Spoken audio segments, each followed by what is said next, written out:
Subscribe now and press the bell icon. Never miss an update. Good morning बच्चों, स्वागत है आपका मेरा क्लास में।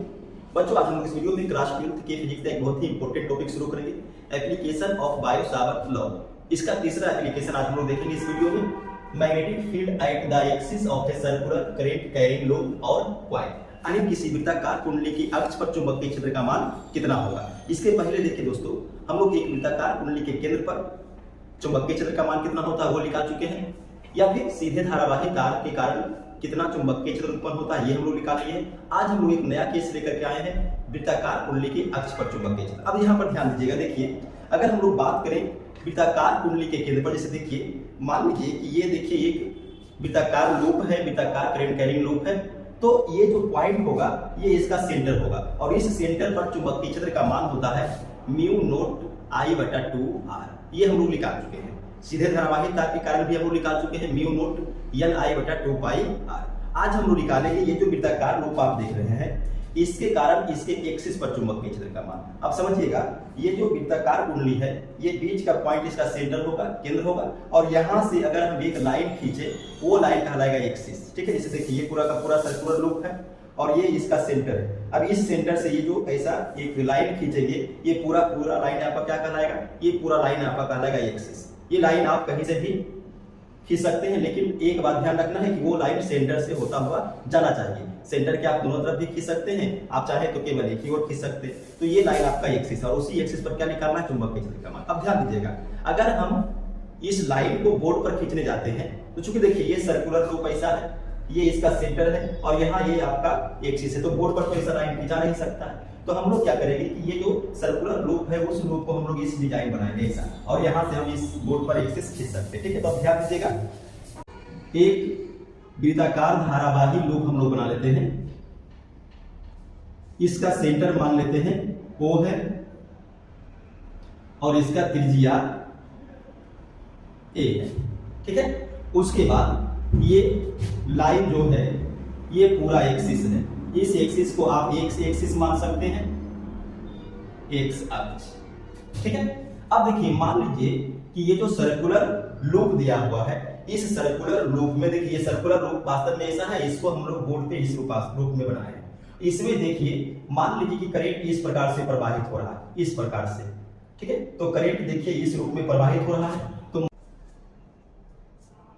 इस डायरेक्शन में करंट आई प्रवाहित हो रही है। ठीक है, अब चूंकि इसमें बियो-सावर्ट का नियम अप्लाई करना है, तो आप देखिए बियो-सावर्ट का नियम होता क्या है, तो बियो-सावर्ट के कारण किसी धारावाही चालक के कारण उत्पन्न चुंबकीय क्षेत्र होता है कांस्टेंट म्यू नॉट बटा 4 I into dl into sine theta बटा r स्क्वायर। अब देखिए ये dl क्या है, तो जब भी बियो-सावर्ट का नियम उपयोग करेंगे तो एक चीज याद रखिएगा, सबसे पहले जो भी कंडीशन दिया हुआ हो उसका एक अल्पांश लेना पड़ेगा।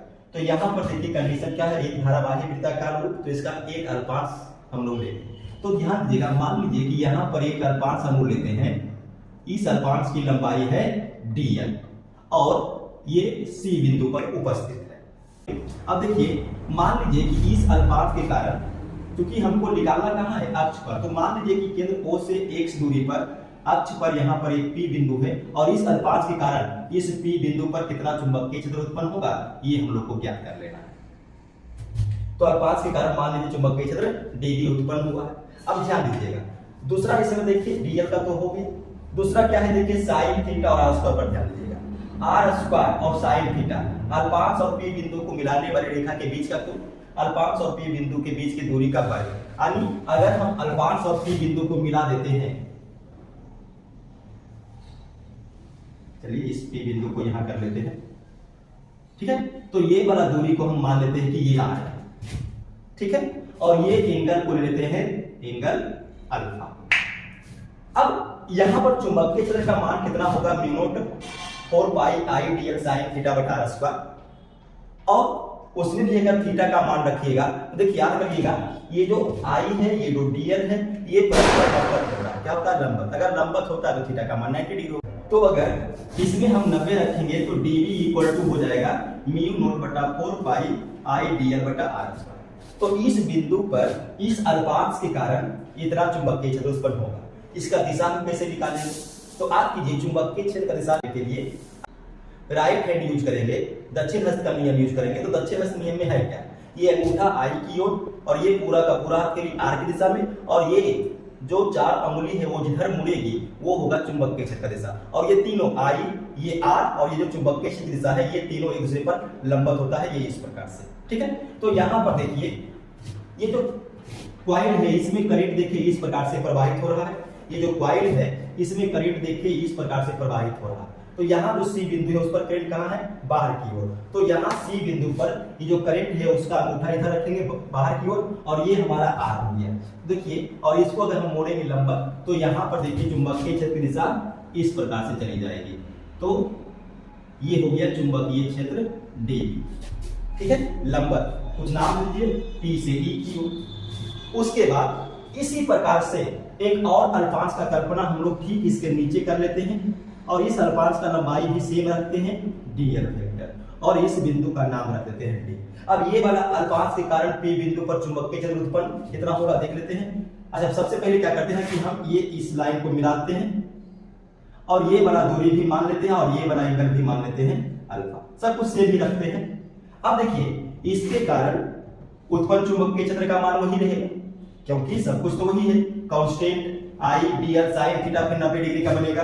डीएल और आर एक दूसरे पर लंबवत होता है, तो वही आ जाएगा। अब इसका डायरेक्शन अगर निकालिएगा डीवी का नीचे वाले अल्पांश के कारण, चलिए नीचे वाले अल्पांश के कारण इसका नाम बदल दीजिए डीवी डैश कर दीजिए, कंफ्यूजन दूर हो जाएगा। अब समझिए ये जो डीवी डैश आ गया इसकी दिशा किधर होगी? तो फिर से राइट हैंड यूज कीजिएगा।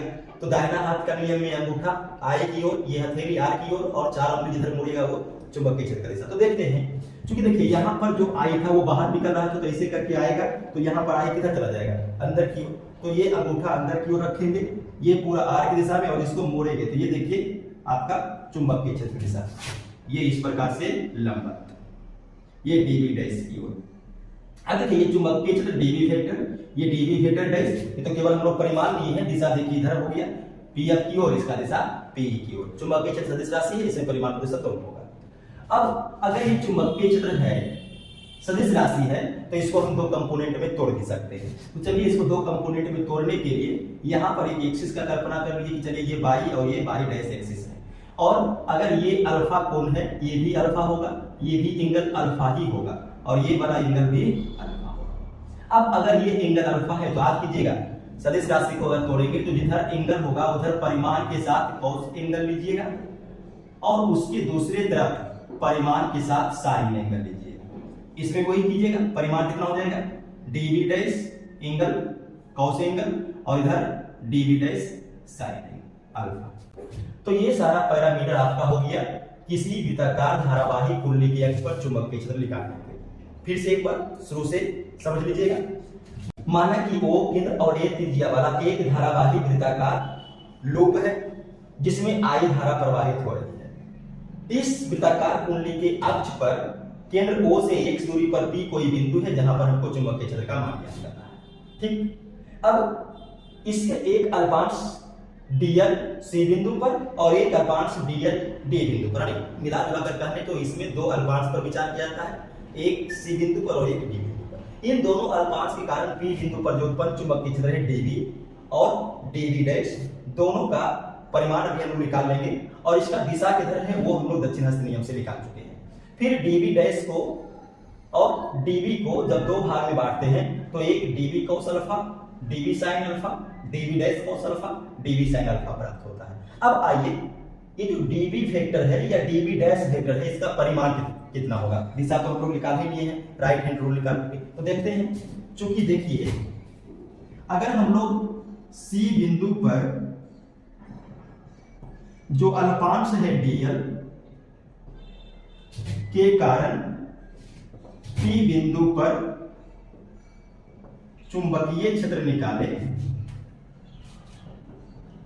तो बियो-सावर्त के नियम से dv इक्वल टू होगा म्यू नोट बटा 4 pi I into dl into sine theta बटा आर स्क्वायर। ठीक है, और आगे बढ़ाते हैं dv equal to mu naught बटा 4 pi I into dl r square, और साइन थीटा का मान 90 रखिएगा। देखिए ये जो साइन थीटा है वो आई और डीएल के बीच का कोण है, और आई वेक्टर, डीएल वेक्टर और चुंबकीय क्षेत्र तीनों एक दूसरे पर होता है लंबन। ठीक है, तो इस प्रकार से और देखिएगा कि dv equal to mu naught बटा 4 पाई इंटू आई डीएल बटा आर स्क्वायर आ गया इस बिंदु पर इस अल्पांश के कारण चुंबकीय क्षेत्र का मान d।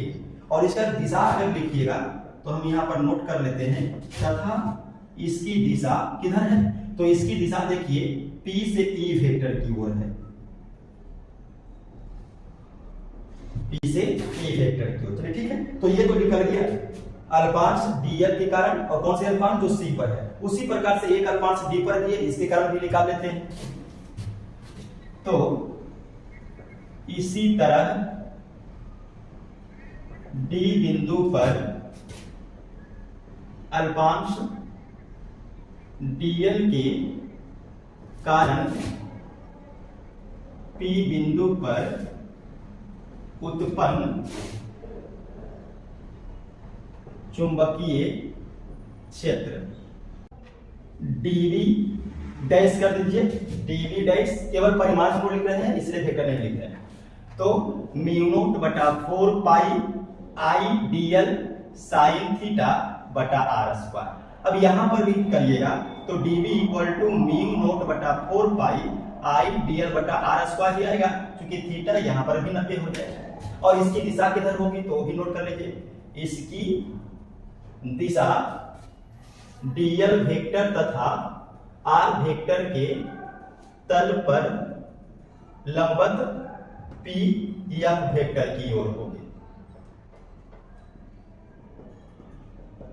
चल अब ध्यान दीजिएगा, यहां पर देखिए नोट कर लेते हैं, चूंकि ये जो दो चुंबकीय क्षेत्र P बिंदु पर है, एक नीचे वाले अल्पांश के कारण और एक ऊपर वाले अल्पांश के कारण, दोनों को अगर हम दो दो अवयवों में वियोजित करते हैं सदिश के नियम से, तो यहां पर देखिएगा चूंकि dv वेक्टर को दो अवयवों में वियोजित करने पर, अगर dv वेक्टर को दो अवयवों में वियोजित करते हैं तो हमें क्या मिलता है, हमें मिलता है dv cos अल्फा और हमें मिलता है dv sin alpha. dv cos alpha देखिएगा, dv cos अल्फा किधर है, p बाई अक्ष की ओर, p बाई अक्ष की ओर, और dv sin अल्फा किधर है, px अक्ष की ओर।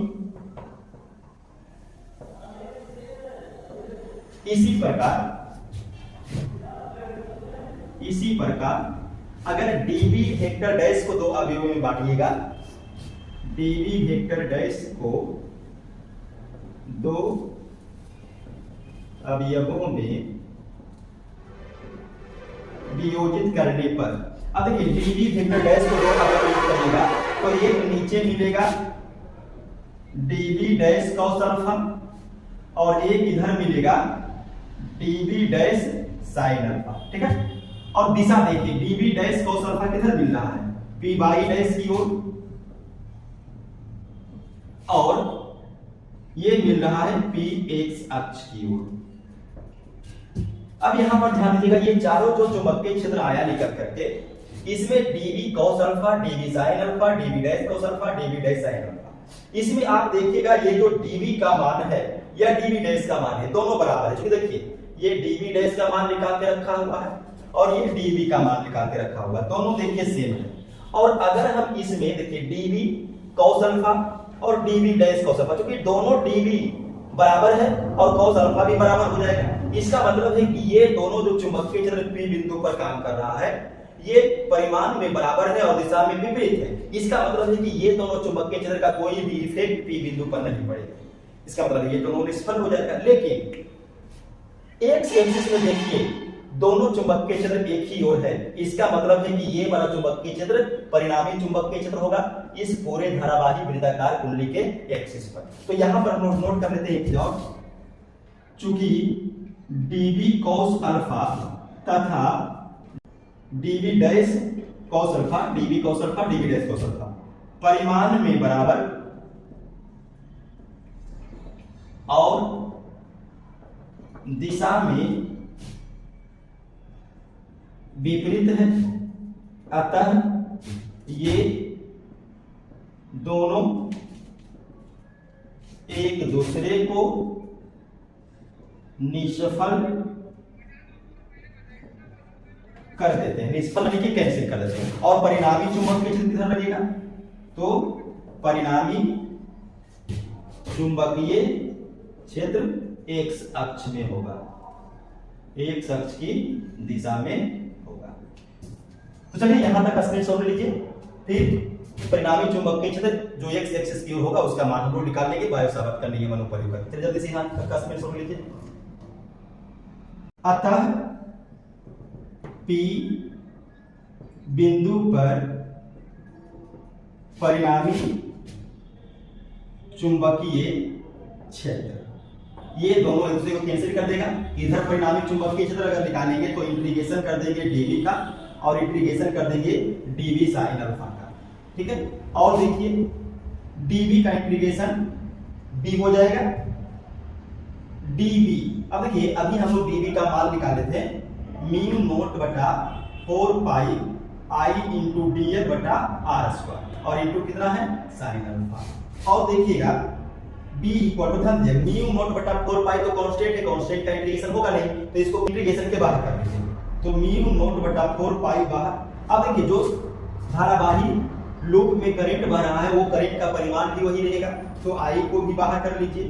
और ये जो दूरी है इस कंडीशन के लिए दूरी कांस्टेंट है, इसे दूरी का मान बदल सकता है। अगर हम इस p बिंदु को यहां रखेंगे तो r बदल जाएगा, इस p बिंदु को यहां रखेंगे r बदल, लेकिन जो कंडीशन अभी आप इस चित्र में देख रहे हैं उसके लिए ये r क्या हो गया कांस्टेंट, तो r को कर दीजिए कांस्टेंट। उसके बाद sin अल्फा भी बाहर निकल जाएगा, तो बचेगा क्या dl, क्योंकि हम लोग इंटीग्रेशन किसका निकालेंगे, देखिए हमको निकालना है पूरे धारावाही वृत्ताकार कुंडली के अक्ष पर चुंबकीय क्षेत्र। और ये जो आया हुआ है म्यू नोट बटा 4 पाई i dl बटा r स्क्वायर केवल अल्पांश के कारण आया हुआ है, तो ऐसा ऐसा अल्पांश के कारण कितना चुंबकीय क्षेत्र उत्पन्न होगा, पूरा को अगर हम जोड़ देंगे तो निकल जाएगा पूरा का।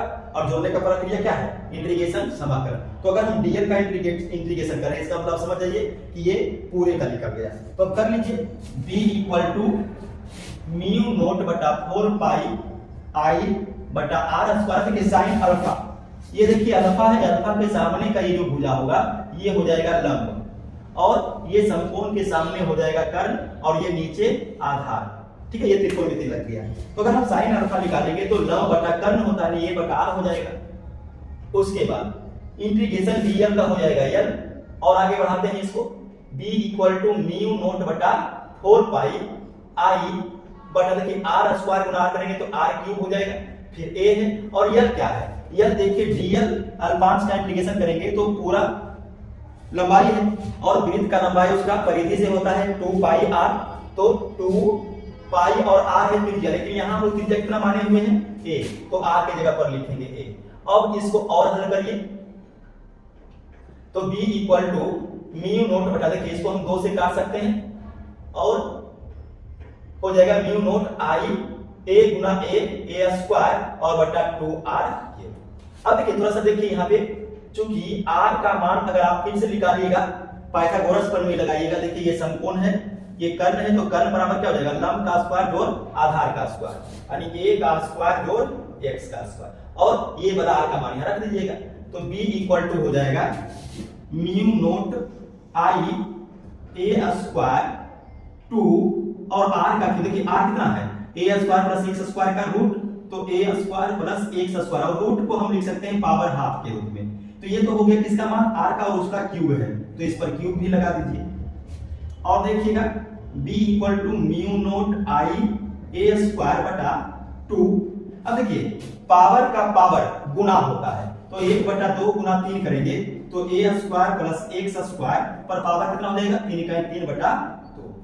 तो ये देखिए आ गया एक वृत्ताकार धारावाही कुंडली के अक्ष पर चुंबकीय क्षेत्र का मान mu naught i a square बटा 2a square plus x square 3 बटा 2। अच्छा इसमें अगर फेरों की संख्या n हो जाए, ये जो लपेटा दिया हुआ वृत्ताकार कुंडली में ये n टाइम हो जाए 2 3 5 100 1000 इतना हो जाए फेरों की संख्या, तो हम क्या करेंगे यदि